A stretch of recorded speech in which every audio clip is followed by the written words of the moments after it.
And welcome to another episode of Northside Now. This is the podcast where we take you on a tour through all of the ministries and the latest happenings around Northside Church to keep you better connected with your church family.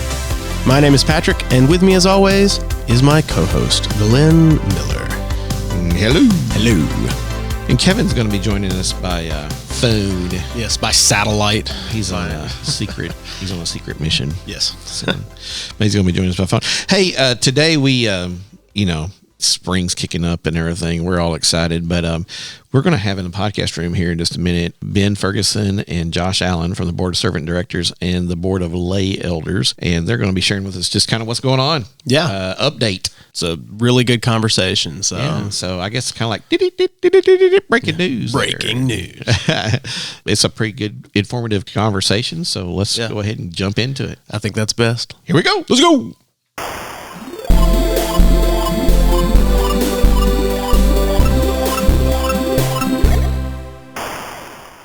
We're here today with Mr. Ben Ferguson. Welcome back, Ben. Good to be back. And Mr. Josh Allen. Welcome to the first time. Glad to be here. Thank you. We've added snacks since y'all were here before, Ben. I was over here looking at those M&M containers up top, and I thought it'd be nice if you actually had some M&Ms. Yeah, there we go. There's a few in did. here. So, but Josh, this is, we usually keep the podcast room stocked with all kinds of goodies just in case of, never know. In case of apocalypse. Apocalypse. See, that's what I said. This is like our bomb shelter. This is. And we have one of our hosts, Kevin Bryant, is on assignment, so he's online with us, and so he's traveling. So welcome in, Kevin. Thank you.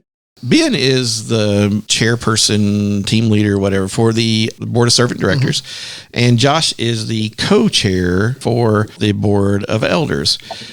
Bill Reagan is the chair of the Board of Elders, but he is off serving in other parts of the world right now, and so we're praying for him and glad he's able to do that.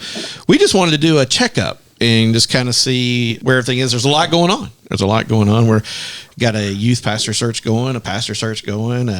We've hired a few new people, and so there's been a lot of things going on like that. There's another one Sunday with an all-church meeting coming up in April. We just had the 28 days of prayer. It's almost Easter and an Easter egg hunt. What in the world? It's going. So let's break those down and take them one at a time. We've recently announced some new hires, and tell us a little bit about what those are and who those are, and we'll just keep rolling from there. Yeah, absolutely. So I know, really excited to kind of be rounding out some of the team members here and kind of, the way I look at it is kind of like in sports when you have kind of a change out in the leadership of a team. And I think that's kind of what we've been going through a little bit. And hopefully it doesn't turn out like the Vols where we do that for 3 or 4 directions. Really. I'm pretty hopeful we do that in one here. But I think in terms of music ministry, we obviously had Ray Barnett and then Millie was serving in the contemporary service. And those were in interim roles, for a while. And over the last several months leading into Christmas break, I think everybody really had a comfort level with where the choir, the music ministry, both services. I think that was an area that people were really enjoying that. And I think, the problem we saw for Ray and for Millie is being in an interim capacity is never a great place to be. And so we were really excited to be able to offer those positions in a full-time capacity and give them the ability to start dreaming about what that looks like under their leadership. And I think in that interim role, it's kind of keeping everything together the way it was, or trying to some degree. They're both extremely talented musicians and people, and I'm excited to see what they come up with as they put kind of their personality and talents into, what worship arts looks like moving forward for Northside. I think the thing that surfaced early and often in the personnel team and throughout our conversations is that they had such complementary skill sets. Is they're both extremely talented and both bringing diverse talents and personalities and passions about what they want to do in the church to the table. And I think it just makes Northside a stronger place when you can leverage those together. Now, that was one area that we were really excited to kind of be able to put a bow on it and move forward. And then the second is the children's ministry. And, that again, I think through prayer and God working in people's hearts, I don't think we could have been any more blessed than we are to have Miranda step up and fill that role. Just one of those things, you kind of look out and just happened. We had somebody in the church who's passionate about this church and aligned with the theology and where we want to go as a church. And God was stirring in her heart. And, when that opportunity came open, she said, hey, I think I might be interested in this. And I know she talked with Daphne early and often about it. And through those conversations, I think that God cemented in her heart that's where she needed to be. And who were we to get in the way of that? So. Exactly. And a massive shout out to Cynthia Wardlow. Absolutely. Who is incredible. Yeah. And just on the ball and just done a wonderful interim position job. And, she'd been with the kids a lot. They know her and stuff. But, man, what a great job she's done. And I know her and Miranda are already meeting and getting stuff ready for Miranda to hit the road running June 1st. And so absolutely. I think we're excited about that. Cynthia was pretty clear early on that she was wanting to do this in an interim capacity. Yeah. I think she had some other priorities that she wanted to focus on, but has been excellent in that role and has really done a great job and leaves it in such a great place to transition to Miranda. Yeah, that's good. Then we're trying to find a way to get this rookie slacker youth minister out of here so we can get someone new. So we've had some meetings, and hopefully we're going to be getting some applications back soon. So where are we on our youth pastor search? So again, that group meets pretty much every Wednesday. We had Ash Wednesday, so we took that off. But ultimately, we're at the place where you should see the posting coming out, hopefully today or by the end of the week.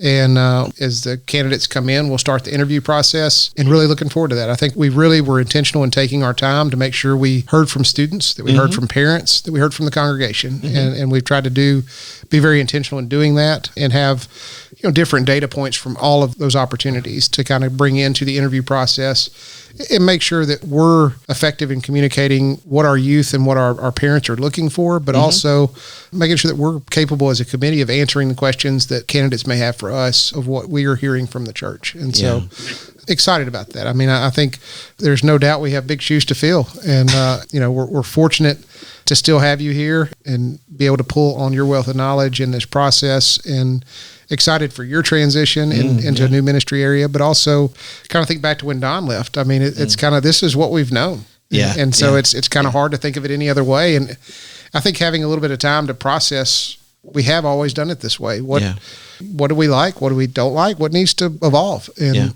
it's interesting to have those conversations. I still feel that throughout this process have felt a lot of unity in terms of the direction we're hearing from parents and from students, and all positive things. And there are a lot of things that we're doing well here. Yeah. And I think it's just picking up and what's the next iteration of some of those things, and what are the new things that we're hearing from students and parents and ultimately whoever the new director is that we feel like will be additive, to God's calling here at Northside. Yeah. It's been a good evaluative process, I think, and a healthy one. And I'm excited for our new, whoever that might be that's out there. Hopefully they're listening to the podcast today. You never know. But but I am excited to have them come in and be a part of the team and to watch that grow continue. It's going to be fun. So, hey, if I could jump in here, I've got a couple of questions. I was a part of the youth feedback process, and I can, just from my own personal experience, I can say I really appreciated the way that worked. Of course, there was a guidance team that was taking feedback from youth and parents, but there were opportunities for meetings and just to have very good conversation. So I appreciate that. I'd love to know if that kind of process is going into the lead pastor, so you may talk about that a little bit later. But then take me into your thoughts a little bit as a team on how you are thinking about bringing someone new in as opposed to looking at someone within the church. I have the benefit and the curse from being away from Northside for 13 years and have experience with other churches, good and bad. So I can see the positives and negatives of someone new. And obviously you want to have the right fit based on the Holy Spirit's move and that kind of thing. But I'd be interested in hearing a little bit more what you're thinking, new person that's not a Northsider versus someone in the church body. Yeah, I don't mind. And Josh, you may want to touch on this as well. I don't know that we have a huge preference going into the process in terms of inside, outside. I do think that, again, a lot of the work that we've done in trying to touch base with students and parents and the congregation is really making sure that we understand priorities. There's a lot of things on the list of wants. Ultimately, no candidate we bring in will check every single box of every single person. Never. And we know that. But the process over these last few weeks is really to help us or help the committee really establish some priorities of what are the must-haves, what are the things that we'd like to have, and then what are the things that are additive and just kind of bonuses if we can find them. Ultimately, they've got to be a fit, and that can mean a lot of things. Sure. But I think there's some core baseline things that we know theologically. They have to be willing to work within our statement of faith. We know that we need a youth ministry that is a safe space and that is safe for all the children that participate in it. That was something that surfaced. And then there are a lot of other things that are equally important. But I think as we go into the interview process, it's just weighing those priorities. And then as we get to the final process there of making sure which candidate aligns with those priorities the very best. And then if they're inside or outside, it's not something we're actively saying it has to be one or the other. I think obviously somebody that's been here, it will be easier for them to know if they're theologically aligned, if they, have a good fit with kind of the community, the parents and the children. But it also, as we're looking at potentially new ways to connect youth, you may have folks from outside that may have more innovative ideas around that, and that could be equally valuable. So again, I think it really comes down to the candidates and which ones, as we kind of have formed out some priorities on what we think will be a good fit for Northside, I think that will answer itself. I don't have anything to add to that. And Kevin did bring up the senior pastor searches going on. And so let's go ahead and dive into that, because pretty well covered the youth pastor. And now we're just going to anxiously wait and see who all is God is calling to come be a part of the team. Where are we on the senior pastor timeline search? Where are we at that now? Because I know a lot of folks were wanting to know. And I will say, y'all have done an excellent job of communicating and, helping people to know on all these different things.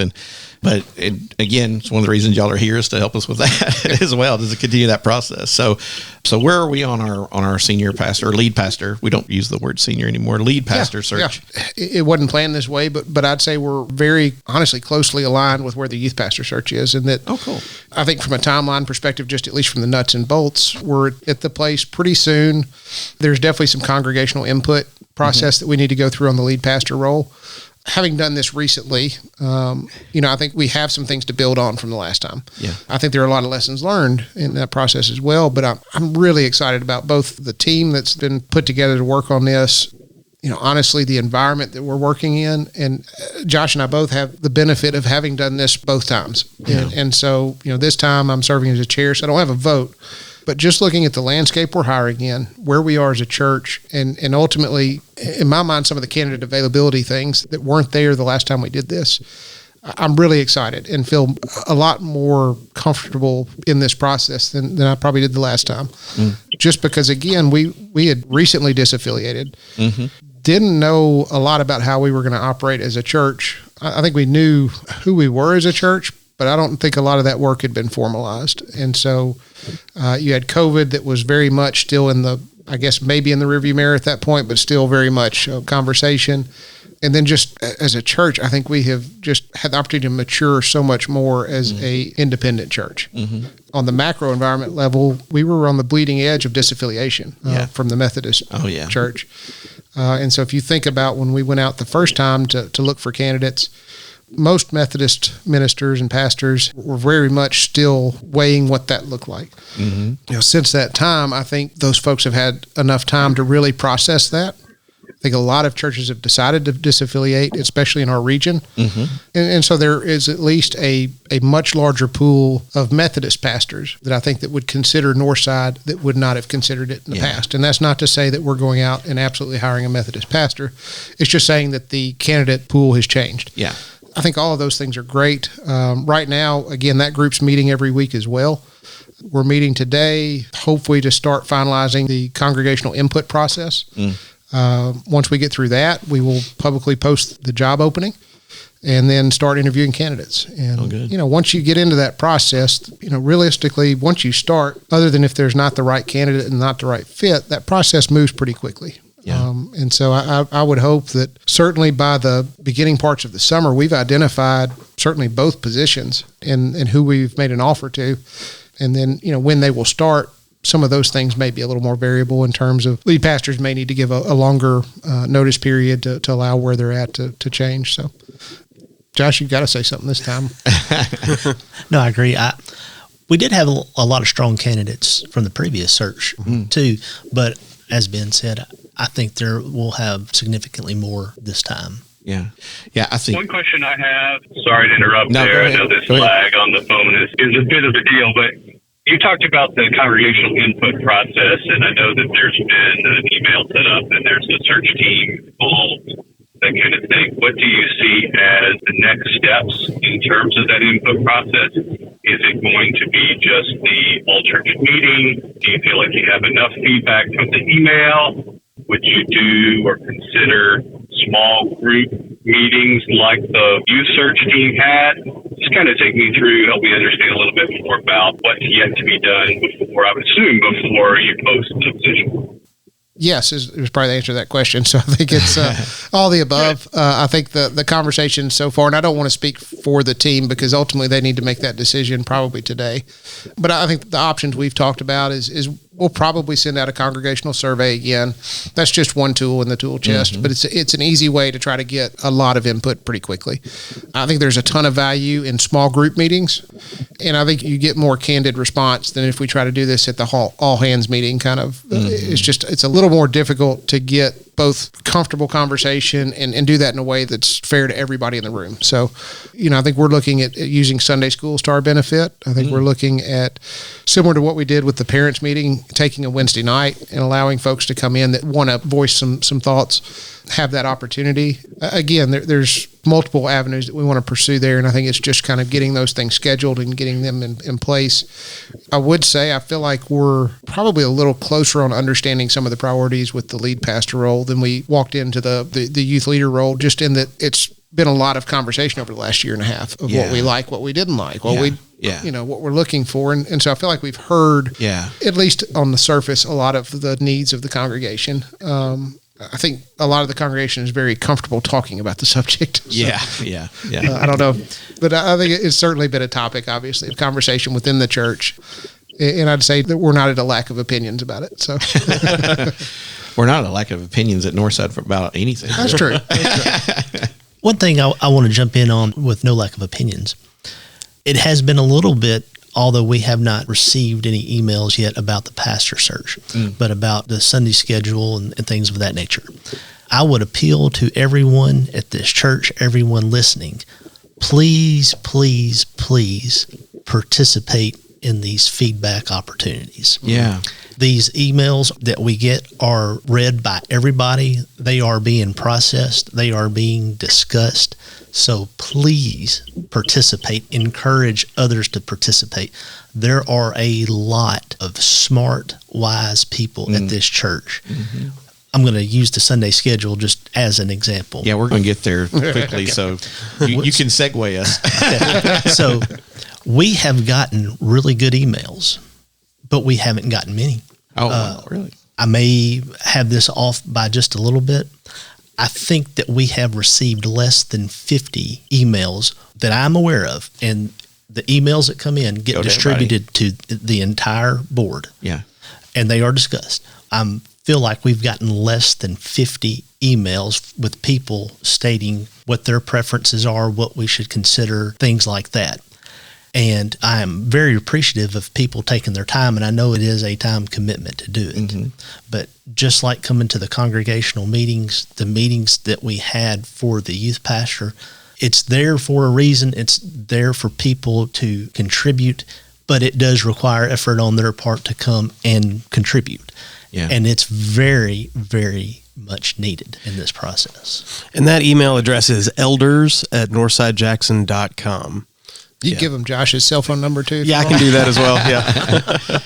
And the elders, now it goes just to the board of elders. Yes. But There is an one email for the set up servant for the directors. servant directors as well, and that's servantdirectors@northsidejackson.com. And that will go just to the board of servant directors. So we have an email, sort of a online suggestion box for which each is board. important. So It's really important. it's really Yeah. great to get Yeah. feedback. So Might be a good opportunity to kind of to provide some distinction between the roles too. And Yeah, so that'd as be we're great. talking about Sunday service, technically that's more of a decision for the board of elders. Now I know the board of elders will seek, the approval and the thoughts of the board of servant directors in that process.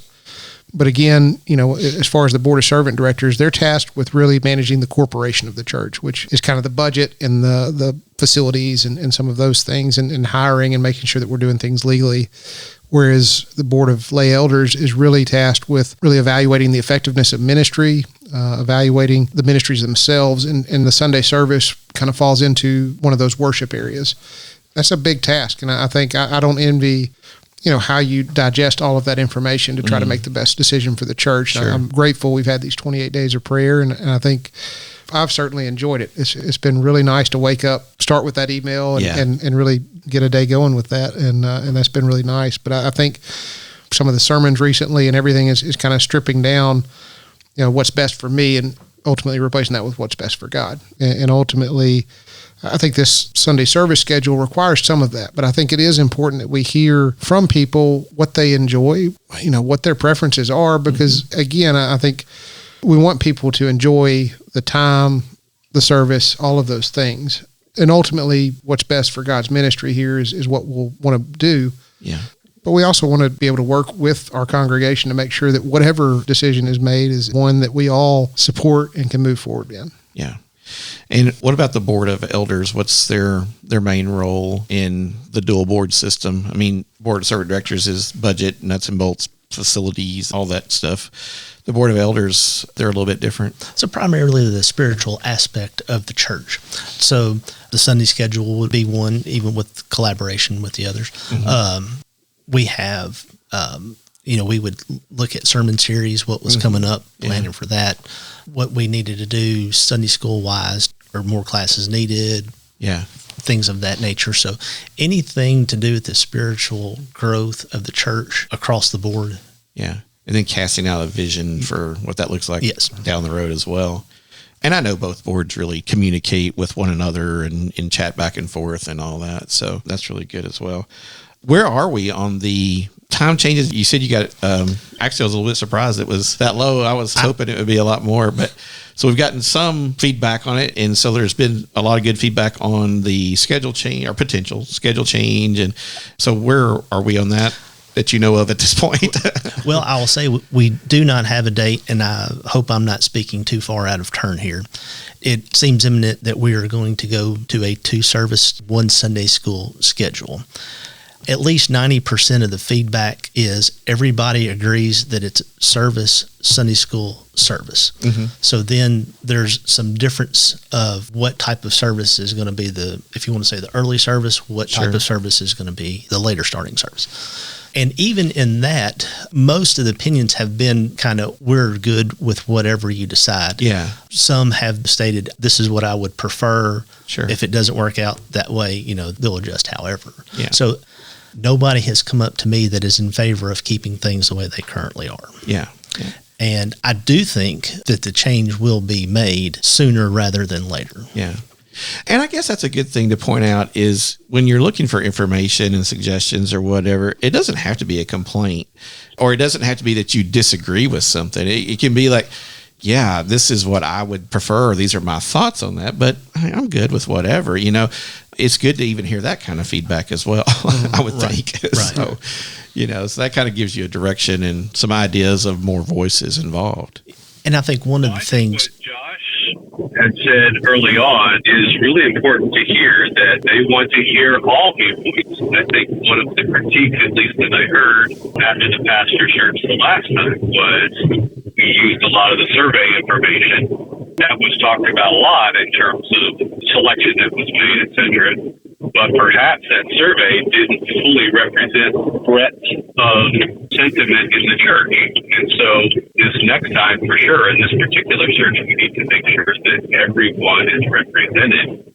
And like you said, Glenn, that may mean we agree with this thing, and it's not really a critique, but it also might be critiqued as well. And I think from my experience in the past, in a similar situation, not necessarily in the church, but knowing the full breadth of sentiment in a group is really critical in making decisions on which direction to go. Yeah, and it's good to have all the information. And I think that's what I hear the board's asking for, is all the information. So, don't worry, I'm drafting my email right now. I got all the answers for you. Please, thank you. Yeah. Well, I know as staff people, Patrick and I, we actually converse a little bit about, is it appropriate for us to make a comment or something? Hey, I sent y'all an email saying this is professionally what I think should happen, and this is my personal. And I was one of those like, But if y'all want to do something different, have at it. It's a thing of, it doesn't make or break my day or my worship experience or anything else. That's what I'm bringing to the facility for worship. It's not what you're there to provide for me. You just provide me the opportunity to do it in community. But I know it's hard. I know it's hard for people that, like you said, we kind of get in grooves and we kind of get in comfort zones. And it's hard sometimes to realize that, maybe comfort is a little bit stagnant, maybe. Again, I think it's pretty easy to get agreement about 2 services, 1 Sunday school hour, but it impacts so many different areas of the church. Sure. And it's important that we understand from staff, what does that look like?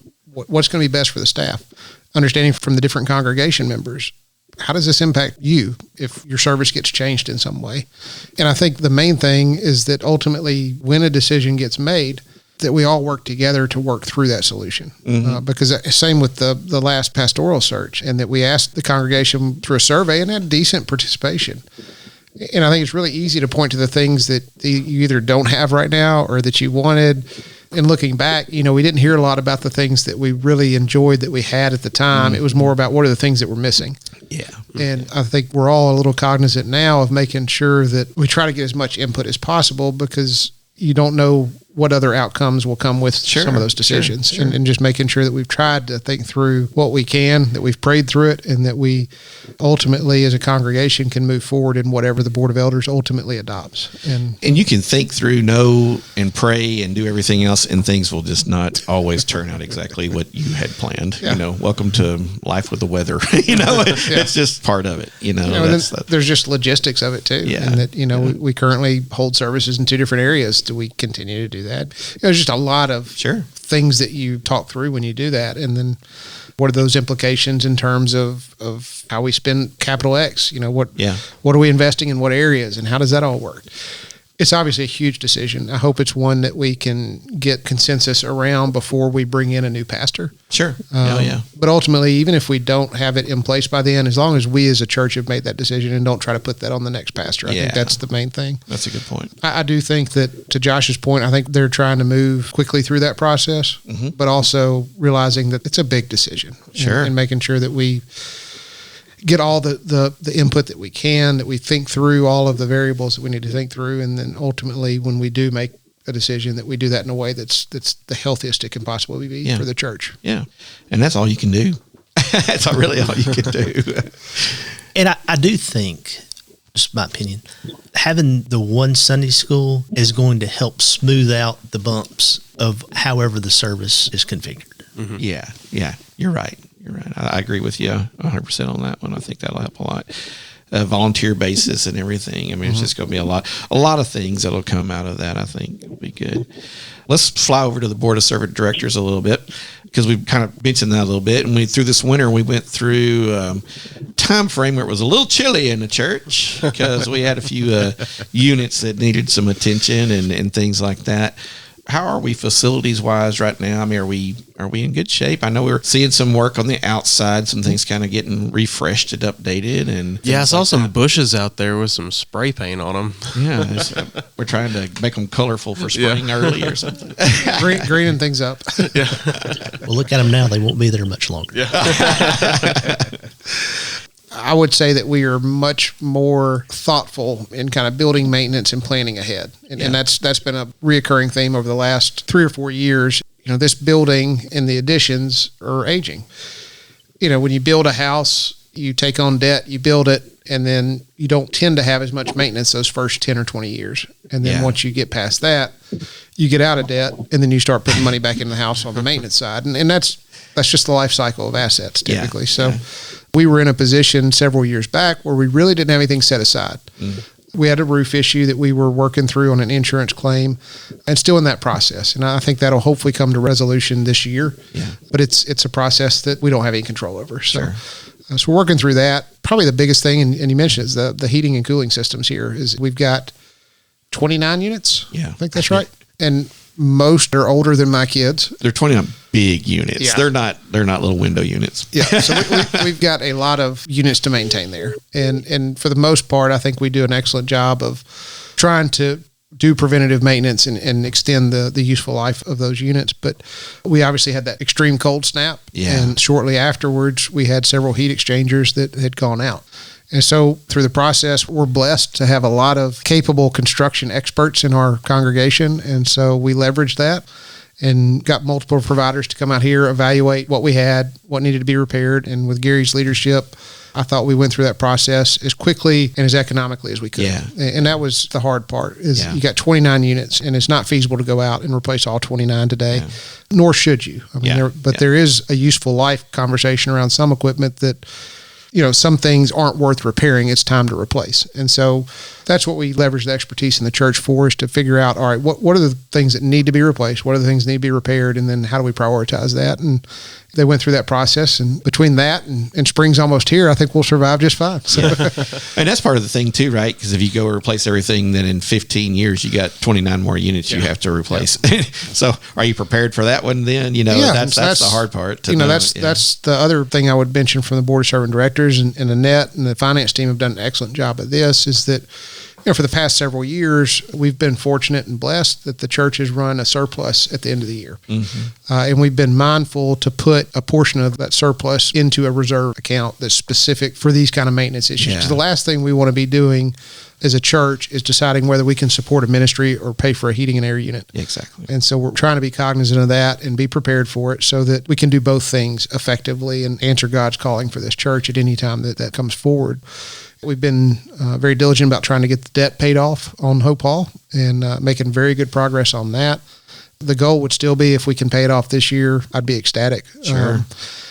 We will get close. Whether we can get there this year or next year, I'm not real sure. But we're within certainly 2 years of being able to pay off our debt. And once we do that, that frees up all that debt service to go back into ministries and into the reserve fund so that we're prepared and be debt-free as a church. That'd be pretty nice too. Yeah.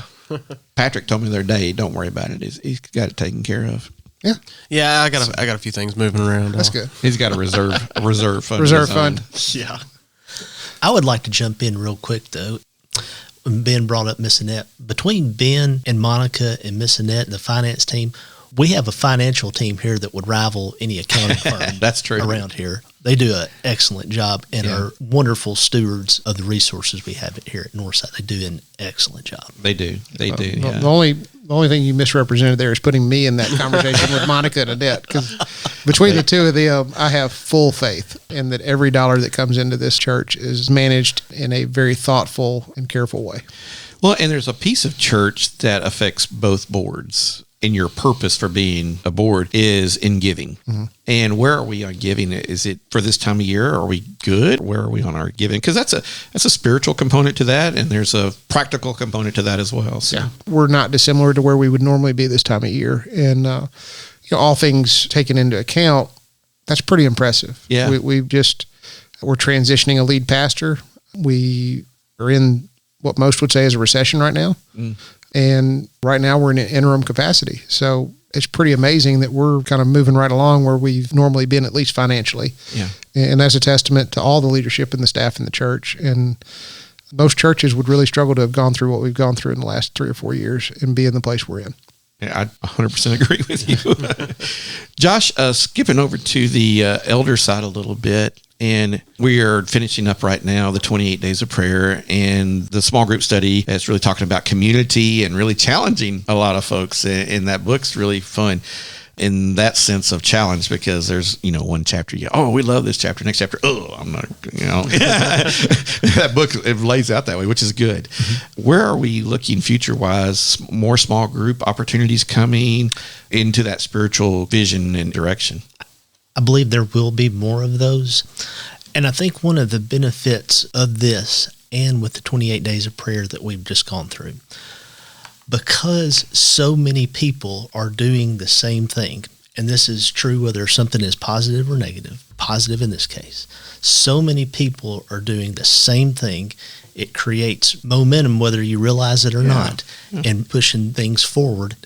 I would say there's been a sense of community here, to be sure. Mm-hmm. I would say certainly kind of going back the last couple of months, if you want to call it a renewed sense of that, has really been bubbling up. And you see it in the small groups. I can't say the names because I haven't asked permission, but in some of the emails we have received, there have been people out of these small groups and out of Sunday school that are looking and asking to do more at church, not just in having classes or anything like that, but actually doing things in the church, such as praying over all of the chairs and all of the pews prior to a Sunday service. Oh, wow. Walking the grounds, praying over the grounds. And to me, that's really the fruit that you're seeing coming out of this. It's not, as all of us are being transformed one way or the other, that comes not from information in a class, it comes through experience. Exactly. Yeah. And information is essential. Don't misunderstand. But we're taking that and it's being applied. And when it's being applied in ways that people are asking, can we do this? That is the real fruit that you see coming out of this. And having been in settings and places where you know people have prayed over the auditorium. I mean, not just stand on the stage and say, Lord, we pray over all these seats. I mean, going and putting their hands on the actual seat. There's a lot to that, and you're seeing it not just one or two people asking to do this. You're seeing a Sunday school class wanting to do it. You're seeing a small group wanting to come in and do more things and participate more on that level. Yeah. And that, to me, is the real measure of success that we've seen out of this community emphasis, if you want to say, that's been bubbling up, and it's incredibly encouraging to read about, get those kind of emails. Well, Patrick was sharing yesterday or the day before recently about your Sunday school class doing some things that a little more as a class. So just continuing the 28 days of prayer because of it. Yeah, well, I think that's interesting. I don't know who sent those emails in, but our Sunday school was also talking about wanting to come in and sort of pray over the space. If it's not somebody from our Sunday school, I think that's really cool that there's stuff bubbling up. Like you said, everybody's kind of building momentum towards the same thing. Our Sunday school class has been meeting every Sunday night during this 28 days of prayer just to have sort of a time of fellowship and prayer. And we pray. We go through different questions and we read through some of the stuff in the booklet and just pray over the church and over the decisions and over the boards. And I've seen a lot of really cool things happen there. And it's just, it's a God thing. But we've decided to extend it out at least through Lent, I think, and keep meeting and keep praying because it's been good for us at least. So, and I would encourage that for everyone. That's really, if you want to go back to Acts, that's really how that really revolutionized so many things. Yeah. Some of the emails were, I guess I could divulge that. Okay. They were for people in your class. But also on the 28 days of prayer, this will be something that we discuss coming up in our next meeting. Maybe it eventually gets to the point where we do it every day, but certainly at least a couple of times a year as we get started, because I can tell you, the measure of success that we've had, we wouldn't have had without the participation. Oh, yeah. I can say today, March the 1st, we are in an extraordinarily better position than we were February the 1st. And it has, I wouldn't say 100%, but it has a whole lot to do with this 28 days of prayer, everybody doing the same thing to move forward. Wow. That's awesome. Well, a lot of people have been talking about revival a lot lately. There's been a lot going on around church world, the church body, the capital C body of Christ. And, we haven't had a quote unquote scheduled revival here at Northside, but I was talking, I think Patrick and I have talked about this a little bit too, is that I think we're kind of experiencing a little revival going on around here. We haven't scheduled one, and that wasn't what we necessarily would probably call it, but I'm with y'all. I think I'm seeing that in growth of people doing things like what we've been talking about. A lot of new young families coming into the services, visitors, and a lot of people really engaged. The amount of people coming to worship has really gone up. Just visiting with people in the community about Northside's, being mentioned again and again. It's not about us. It's just about, I feel like the dark cloud or the dark whatever is kind of getting blown away, and we are reviving, I think is a good way to put it. I would agree with that. And also, too, I think one of the things that you can see, and I've encouraged people to do this, walk through the gym on Wednesday night or Sunday night. It's wonderful to see. Certainly the families and kids coming here, but even reaching out to our neighbors. And I don't want to speak for everybody else, but I can't imagine that the same kind of atmosphere that you see here on Sunday nights and Wednesday nights could be replicated at other places. Yeah. Well, come through just anytime when there's pickleballers and all kinds of, I mean, come through on Sundays and Wednesdays. Those are the only times you come through and not see pickleball players. if you can get through the gym, it's like Frogger. To be honest, though, this is the most used I've seen this gym in a long time, because there was a while there, especially during COVID, where, it didn't get used at all. It just kind of sat here. It's kind of. So I think it's good that there's this kind of community and fellowship. Speaking of community, I think it's true of our community. Don't you think, Ben, that I was at an event last week that had all of West Tennessee leaders in it, and there just seemed to be a real positive vibe going on. And I think maybe that's coming from the churches. Maybe the churches are reflecting that, or I don't know all the answers to that. Probably nobody does, but I feel like that's kind of right for our area, don't you? I mean, you're out kind of seeing all that happen daily. Yeah, I mean, I think there is good momentum in West Tennessee in general right now, and I think we're blessed here, in the church, but in the broader community, I think we've got good leadership. It's never perfect, never will be. No. But I think there is a lot of things to point to be positive about. Before I came to the podcast this morning, I was down at the chamber meeting with the prospects that's considering an investment in Jackson, and it's pretty easy to sell them on it, because I mean, everything you're saying is core to your heart, that I love this place. I'm excited to be here. And, and I think there's some of that in here as well. To the revival point, I think it's interesting if you'd asked me to kind of think about where we were after disaffiliation and COVID. I felt like at times we were looking to the staff and looking to one or two people to fix the church. Not that it needed fixing, but it was like we wanted them to make Northside everything it needed to be. Yeah. And that's never what it was supposed to be. Yeah. And I think that's part of, as you get to be a bigger church, it's easy to fall into kind of a consumer mentality of, I'm just going to come and consume and not invest. And I think if you ask me where we are today, I think that's flipped on its head. And for whatever reason, I think we've had to go through some things that have forced everybody to say, look, this is going to be my church home. I got to do my part. Yeah. And I think that's been fun to watch that evolve. You just see it when you walk through the halls. Is everything perfect? Absolutely not. Never will be. But do you feel like people are rowing in the same direction? Absolutely. Yeah. Well, goodness, we could go on talking for lots more time, but I do appreciate y'all coming in and taking this time. I know sometimes it's hard to answer all the questions and take the time and everything, but y'all are always so open, and we appreciate it. Thank y'all so much for all the effort and energy and time and all of that y'all do. And, we want to have y'all or your representatives coming back, pretty often, because this is a good medium to help share this kind of discussion and information. And, it gets out and gives people time to listen to it and think about things. And things we can talk about here, it's just hard to do when you're in a big room or a big meeting or something like that. It's just a little more conversational. So we do appreciate y'all doing that. Anything else y'all feel like y'all need to share or say or anything, or anything we forgot and didn't mention or anything? I would just like to reiterate to anybody listening, please participate in the meetings that we're going to have, emails. You see somebody in the hallway, come up and speak. Mm-hmm. Encourage other people to do the same. The more participation that we get, the better that it will be. I guess as well as that, I think if anybody is listening as you're preparing to give that feedback, especially as you're talking to some of the staff, start with thank you. Because it can't be overstated how much our staff has been asked to step up and fill in and run leaner than we've probably ever run as a church in recent history. And I think that from Daphne and Gary all the way through the rest of the staff, it's been a yeoman's effort by everybody to get us to this place. So again, I thank you, and hopefully I'd encourage everybody that as you come up with something to criticize, start with thank you first and all the good things that you enjoy here at Northside before you bring a critique. Well, thank y'all. This has been Ben Ferguson, Board of Servant Directors, and Josh Allen, Board of Lay Elders. And what are those email addresses again, Patrick? Those email addresses are elders@northsidejackson.com and servantdirectors@northsidejackson.com. And Josh's cell phone is 555. Yeah. Well, thank y'all for coming in. We appreciate it. All right. Thank you. Thank you.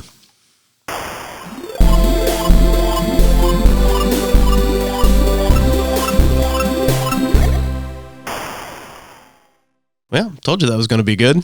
I mean, those guys, we really do appreciate the boards and prayer team and everybody. Everybody's doing a lot of good stuff, and there's a lot going on. And I totally agree with them in that our church just really is so invested into what it's doing together now. And it's just, we're at a good place. Yeah. I am so excited about what's coming and what's happening. Northside's a good spot. Yeah. It's not just about Northside either. I mean, it's branching out beyond here. Mm-hmm. Good days are here. Good day. Isn't that a song? Good days. Yeah, I don't know. It's something in the water right now, I guess. Yeah. Between all the stuff happening up at Asbury and sort of just there's this palpables. I mean, we were talking yesterday about the Jesus Revolution movie. Yeah. Coming out. And I will be seeing that. I don't think it's coincidence soon. that all this kind of stuff is happening at the same time. I think there's just a movement of the Spirit going on, and it's fun to be a part of it. Yeah. It's a little scary sometimes, but it means I'm going to have to do something. Exactly. Your lazy days of COVID are over, Patrick. God bless. We're glad they were here, and we're going to have them back somewhere, maybe once a semester or something. Yeah. But we do have a lot of stuff coming up in church life, so what we got coming at us here pretty quick. So the next thing I think we've got coming up on our schedule is our Joy Meeting, which is going to be next Tuesday at 11 o'clock in Hope Hall. If you're 50 and older, you don't want to miss that, so make sure you get on the app or online and sign up for that. We've got Chrysalis flights coming up at the end of March. Glenn, is it too late for people to sign up for that? It is not too late, but it is getting close to being too late. So definitely, if you're interested in going to Chrysalis, we do have some students going. You got to be 10th grade and above, and so sign up sooner. Just talk with me, Justin, Patrick, anybody, and we can help you get started. There's applications on the little table down in the gym. That weekend is March 24th through the 26th. Yeah, good stuff. We've got Palm Sunday coming up on April 2nd, which will kick off our Holy Week. That afternoon from 3 o'clock to 5 o'clock p.m., we have our annual Easter egg hunt. And it's an Easter egg hunt, but there's also going to be petting zoo, like animals and some other fun things. So make sure you put that on your calendar as well. It's the time I always have to watch my wife that she didn't run off with a baby goat. Yeah. It's the only thing I'm afraid she'll ever steal is a baby goat. She loves those things. Friday, April 7th at 7 p.m., we'll have our Good Friday service. And then Sunday, April 9th is Easter Sunday morning. We'll have our regular Sunday schedule, and we'll also have a 6 a.m. sunrise service. That will be down behind the church at the Vesper Ring. Yeah, the newly improved Vesper area. Oh, yeah? Yeah, wait till you see it. Okay. It's pretty. The following Sunday, April 16th, will be Confirmation Sunday. That'll be a good Sunday. Then the following Sunday, April 23rd, is going to be our one joint service led by the youth and the children at 10 o'clock a.m., followed by a church-wide meeting at 11:30 in Hope Hall. You don't want to miss that. Like Ben and Josh were saying, be sure to try to participate in all of these opportunities. I think it's important to our church to get as many people being vocal and talking as much as possible. So. Yeah, and as far as I know, that gets us through the month of April, so that gets us pretty far out there. As more stuff comes up, we'll let you know. We'll keep you posted. But make sure you put all of those on your calendar. And we're going to spring ahead. Oh, yes. I skipped right over that. This Sunday, March 12th. Spring ahead. Yeah. Is this our last daylight savings? I believe so, yeah. Yeah. I've heard talk about this for years. I believe Congress passed that and the president signed it. Yeah, it's the law. It's the law now. Okay, so I was having a conversation with somebody. It's going to be really funny. Is the mountain time? They won't even do anything. Like there will be no change for them right now. Oh, interesting. So where they're at is where they're going to stay, kind of thing. Yeah, it's going to be weird for them. So I don't know if that effectively rules out mountain time now. Yeah, I was just going to say if they don't change and we do, does that? Yeah. So I don't know if that's even going to be a thing at least for a while. Interesting. Yeah, I don't know how that works. But at least for us, we're springing forward on Sunday morning. So, and we're going to stay there until they tell us to do something different. Yeah, we're going to lose an hour of sleep. So make sure you set your clocks forward so you don't miss church on Sunday morning. Well, we can start working on our tans. Yeah, more sunlight. Well, Glenn, thanks for podcasting with me. And thanks to all of you out there in the world for listening. If you enjoyed this episode and you'd like to help support the podcast, please share it with others, post about it on social media, or leave a rating and review. To catch all the latest from us, you can follow us on Instagram at Northside Now Podcast. Go to our website, northsidejackson.com, or email us at podcast@northsidejackson.com. We hope to hear from you soon. Once again, this is Patrick. This is Glenn. And that's what's happening at Northside Now.